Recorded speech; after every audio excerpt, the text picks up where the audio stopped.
কতটা আলু এনেছো গো? 40 টাকা 2.5 কেজি। বাপরে, তোমাদের ওখানে কত আলুর দাম একটু জানিও। আর এই দেখো বাদ বাকি ব্যাগে যা আছে সবটা পেঁয়াজ। আমি এই পেঁয়াজটা আর বার করতে পারছি না বাবা রে। ওরে মামা মা, হ্যাঁ আমার পলিথিনটা ফেটে গেল।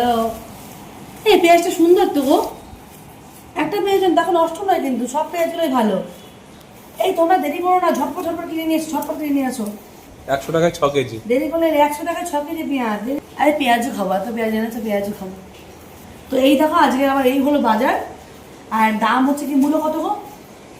হলো 520 টাকা নিয়েছে। 520। এই ডাটা দুটো তো আমাকে বললে 25 টাকা। হ্যাঁ, আমি এবার ভুলে যাই সব। করলা ওরা 10 টাকায় দিয়েছে 300। হ্যাঁ বাবা রে, অনেকগুলো দিয়েছিল তাহলে। আর লতি নিয়েছে লতি 515 টাকা। ও, লতি খুব ভালো লাগে গো। লতি মানে তুমি 2-3 টাকা আনলে আমি খুশি হয়ে যেতাম। তো বন্ধুরা চলো টাটা।